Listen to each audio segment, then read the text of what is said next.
These reefs are basically aircraft carriers. And what they've done is they put fire control radars, search radars. They've got combat planes on them. I mean, these things go 10,000-foot runways. So, so the United States. Why did Obama? So China said to us specifically when Obama was president, we will not militarize our islands in the South China Sea. We'll not go to the Spratlys. Everything we're building is just for research purposes. Why?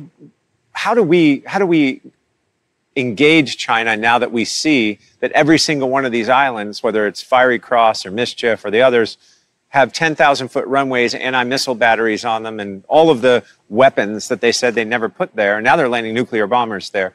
How do we engage them? Do we engage them over this, or do we just let them keep going? When I got into the White House as chief strategist, okay, with Mike Flynn when we first got there on the National Security Council in the transition, I said the three things you got to do is devolve fighting capability to the combatant commanders. The White House was running the wars against ISIS. So give it to Harry Harris. Yeah. Well, no. In this regard, give it to the guys in CENTCOM and let them take on ISIS. You got to devolve, the power to fight wars, the ability to fight wars back to combatant commanders. Number two, we got to figure out in this National Security Council thing the Obama appointees, how we're going to get our own people in there over time. Number three, I said we have to go back and get every document related to Obama's pivot to Asia.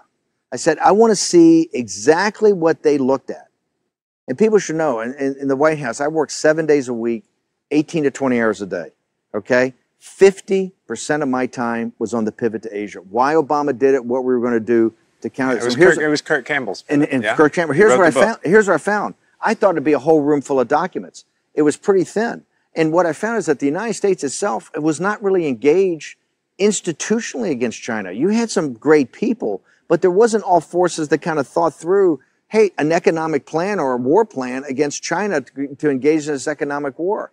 In fact, what you saw, the entire pivot to Asia became, I think, putting a Marine brigade in Darwin, Australia, was basically the issue. So Harry Harris was a guy, everybody told me, Harry Harris is the man. So I got Harry Harris back, Admiral Harris back. I spent, a lot of time with him getting schooled on exactly what's going on. And the one thing I found that was shocking is that the South China Sea, when I was a young naval officer, we went through the South China Sea, guns up, radars up, everything moving. It's called free navigation. We did in international waters what we want to do, when we want to do it, because we're the United States Navy. Okay, we keep the sea lanes free.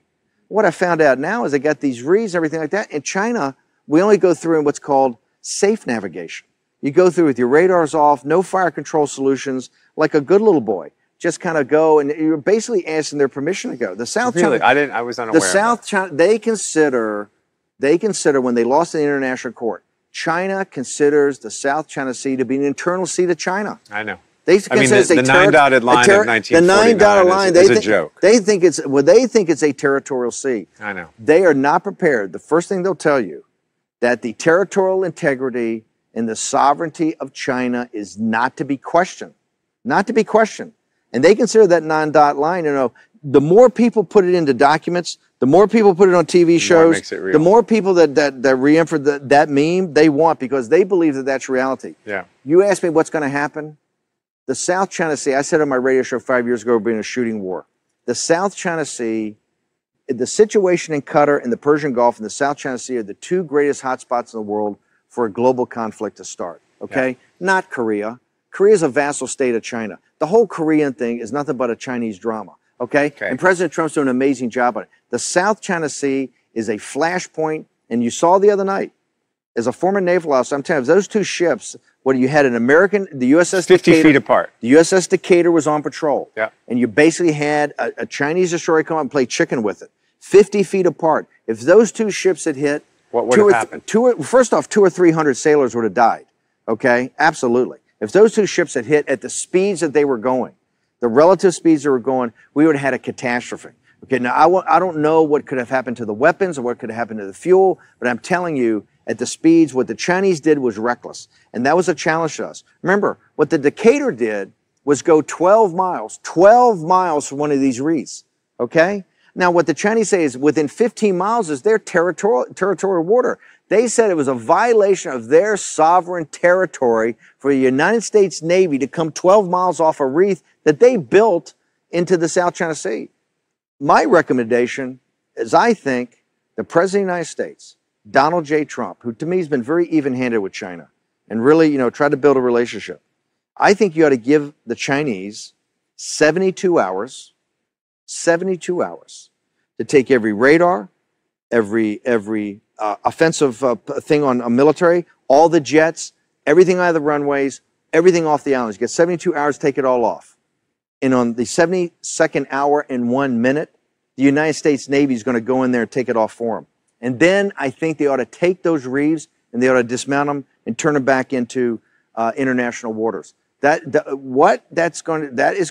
United States is provocative by putting the United States Navy back into the South China Sea to keep the sea lanes open. I happen to believe where this relationship is going and the lack of a real response the Chinese are going to have, that they're going to try to do something provocative in the South China Sea to try to initiate a response. And I think the president ought to be proactive on this. I think you ought to tell him you get 72 hours. If you don't take it off, we're going to take it off for you. And then dare them to stop the United States Navy from going to do it. Wait, you're saying go to a kinetic conflict in 72 hours in a minute. I didn't say go to a kinetic conflict. What I said was if we go to try to take this off, they're not going to let that happen. The international courts ruled that it was inappropriate for him to be there. Why don't we enforce that? The party at Davos, when she came and gave that great speech at Davos, they all jumped up about. They failed to say, you just mentioned, they looked the people of the United States in the eye and lied to them from the Rose Garden in 2015 with the President of the United States right next to them.